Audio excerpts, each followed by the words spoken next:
Hola, soy Yajairo Ciris, manager y representante de artistas.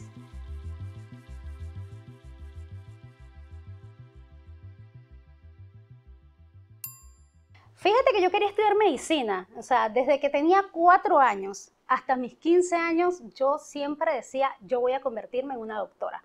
Obviamente mi familia estaba feliz y realizado con el tema de estudiar medicina y en el momento en que entro a la radio, la vida me cambia por completo y me doy cuenta que no podía estudiar medicina porque la medicina no me iba a llevar a ese camino que ya había decidido. Entonces, hablo con mis papás, les digo que no voy a estudiar medicina. En ese momento y todavía hoy día no tenemos una carrera que te permita desarrollarte como tal, que sería en este caso el show business. Entonces decidí que iba a estudiar comunicación social, estudié relaciones públicas y comencé a estudiar todo lo que me permitiese llegar a tener una calidad tan óptima o por lo menos lo más óptima dentro del rubro, ¿no? Y complementarlo también siendo un poco autodidacta desde ese momento.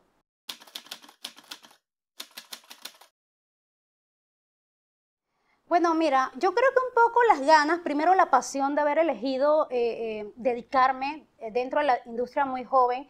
La primera herramienta fueron los contactos. Y cuando hablo de contacto era que yo era como una esponja, ¿no? Todas las personas con las que me rodeaba, con las que interactuaba, para mí eran esos maestros de los cuales yo me inspiraba y trataba de tomar lo mejor, incluso hasta lo que no hacían bien, para mí era un reflejo de ese ejemplo que decía, bueno, esto sí lo quiero hacer, me gustaría llevarlo a este nivel o esto no me gustaría hacerlo. Entonces siempre creo que no hay una situación como que sea buena o mala, sino como que aprender de ambos. Eso por una parte y lo otro creo que mucha lectura. Solía leer mucho, siempre me ha gustado mucho la lectura y comenzaba a empaparme con temas que fuesen dentro del rubro, porque si bien es cierto la lectura puede ser muy amplia, comenzar a investigar y escoger libros que fueran acertados para, y no solamente libros, desde revistas, desde ensayos, o sea, todo lo que me conectara con el mundo de la música,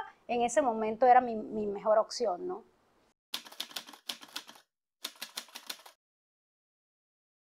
Mis primeros mentores fueron hombres, o sea, fueron hombres los que me dieron la oportunidad, pero me inspiré en mujeres. Creo que cuando entras a los 15 años, primero normalizas muchas cosas. Y cuando hablo de normalizar muchas cosas es que entras en un mundo donde prácticamente para ti ya todo está establecido. Entonces todo es muy normal. Nunca sentí que hubiese una diferencia entre hombre o mujer o que yo tenía una desventaja por ser mujer.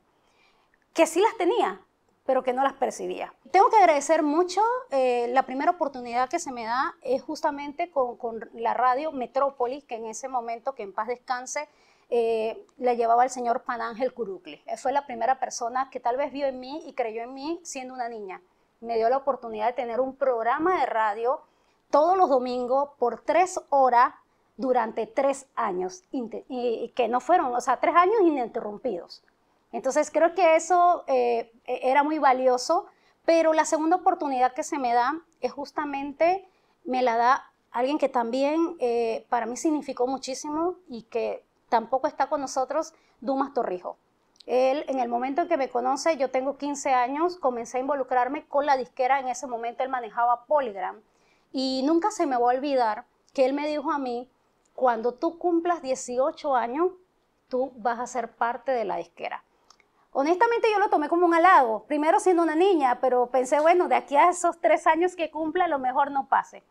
Cumplí los 18 años, inmediatamente comencé a trabajar dentro de la disquera que después de Polygram fue comprada o asumida por Universal Music. O sea que yo prácticamente a los 18 años ya estaba trabajando dentro de una disquera transnacional y tan importante como es este caso Universal.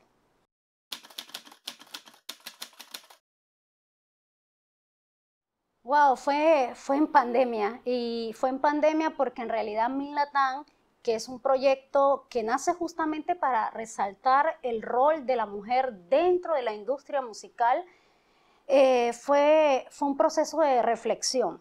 Y yo creo que yo tengo más de 20 años dentro de la industria musical, he vivido ya en varios países, me ha tocado viajar mucho y antes de la pandemia había estado 3 años prácticamente subiéndome a un avión estando en gira, trabajando muchos proyectos, trabajando espectáculos en la parte de promoción, pero no había tenido como ese tiempo de reflexionar todo lo que había vivido en tantos años. En ese momento que estamos en pandemia, comienzo como a ver la industria musical, mi vida y el ser mujer desde otra perspectiva muy diferente. Y comienzo a encontrar esos momentos desde mis inicios cuando sentí que había una diferencia y cuándo fue, por qué fue que lo normalicé. Por eso yo decía, es que a los 15 años entras en un mundo y piensas que todo lo que está ahí está correcto, pero luego sí dices, bueno, sí, me he encontrado en situaciones en las que no he estado aventajada por el hecho de ser mujer.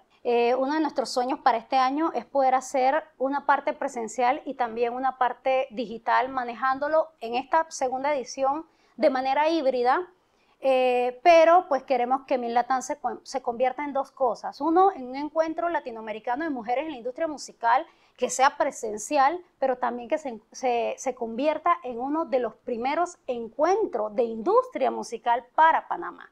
Porque Panamá en estos momentos, a comparación de muchos otros países, no tiene ni siquiera un encuentro específicamente de industria musical.